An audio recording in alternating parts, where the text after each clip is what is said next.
àgbo fún tí ènìyàn bá ń làlákàlà tí wọ́n fúnra rẹ̀ rí pé nǹkan ò smooth kò lọ bó ṣe fẹ́, àgbo yìí ni kò lọ ṣe bísímìlà. ó ń forí kókún aláǹtakùn ń jẹun lójú oorun, ìbálòpọ̀ ojú oorun, ọ̀rìnrìn rìn mọ́lẹ̀, gbogbo àwọn nǹkan wọn ìjákulẹ̀ ló máa ń fà.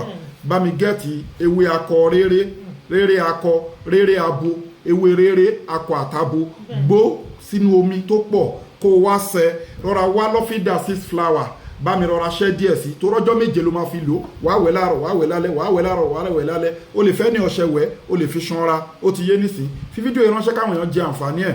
dẹ́n síwájú kó tó ṣiṣẹ́ yìí àbí tó bá ṣiṣẹ́ ìtàn nǹkan tó bá lágbára fún àkáǹtì àwọn aláìní charity account 2044237680 2044237680 First Bank of Nigeria Global Dahiratu Dhikrlahi Islamic Organization. gbogbo ẹ̀yin olólùfẹ́ ọlọ́run àbóbìnrin tó ń wojú ọlọ́run bá fọmọ àbọ́kùnrin tó yẹ pé wọ́n ti fẹ́ sọdá kúra tí ó lè rí nǹkan ọmọkùnrin ẹ̀ lò mọ́, ẹ wá lọ fún full package wa, wàá fi inú ṣoyún wàá fẹ́yìn gbọ́mọ pọ̀ kó síbi tẹ́wà tá a ti lè deliver fún yín. full package ni both natural and spiritual.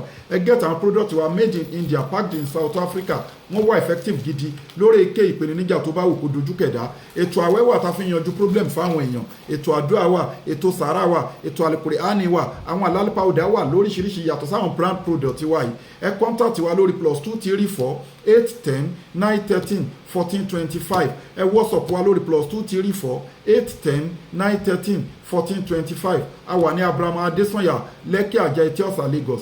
bí sínú láì tààlà right way lẹ́wà kó síbi tẹ́ wáwà tá a ti lè deliver fún yín and deliver all over the world. we are using the best logistic DHL la fi ń deliver, customer ló máa sanwó delivery fee. then the same thing à ń lo GIG logistic láti deliver local. so ẹ WhatsApp wa lórí +234 810 913 1425. customer ló máa sanwó delivery.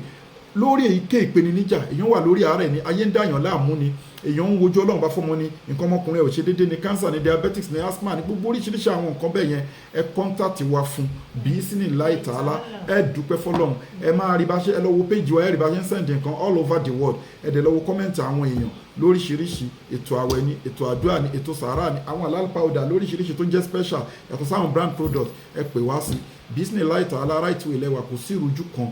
ọlọ́run á gbàdúrà wa lẹ́ẹ̀kan sí gẹ́ẹ̀tì ewé rere akọ àtabo, gbó kó sẹ́ kó dẹ̀ fi lọ́fíńdà 6 flower rọra tọ́ sí, kó fi ṣanra láàárọ̀ kó fi ṣanra lálẹ́, ló continuously bí fún ọjọ́ méje. lẹ́yìn ọjọ́ méje yẹn o lè máa lò lẹ́ẹ̀kan lọ́sẹ̀ àbí ẹ̀ẹ̀méjì àbẹ́mẹ́rin lóṣù. wàá rí i pé ọ̀nà yẹn ó máa open. tó fi máa open ni pé tó o bá ti lálàkàlà mọ́ tó jẹun ojú oorun mọ́ láwọn ẹ̀mí òkùnkùn ó ń lé kinní dànù ni. torí pé kíni kúlì dá ilẹ̀ udawahu falitẹ́tìlìbù dawahu lè dà yíkùn falatẹ́tìlìbù bí ara. ẹ bá wa ra nǹkan tá ń ta right way lẹ́wà àwọn egbògi wa láti India ní China ní Arab country ní Asia continent láfíríkà làwọn egbògi wa ní Nàìjíríà làwọn egbògi tá ń lò, kò sí ìrújú kan right way lẹ́wà. ètò àwẹ̀ wà, ètò àdúrà wà, ètò sàárà wà. àwọn ní secret jí fún yín láti evil world. ẹ ti rí ọkọ àti ìyàwó tó ń wojú ọlọ́run bá fọ́mọ, ó wà effective gidi. 50,000 àwọn product wa ìlànà ṣe promo ẹ̀ ní Nàìjíríà, ó wà effective.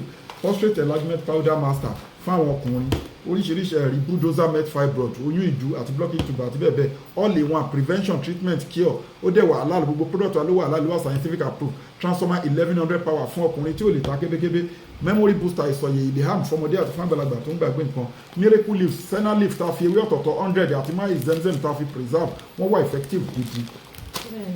àti caterpillar fún tọkọ-tìyàwó. àdúrà wa gbà bí sínú láì tààlà.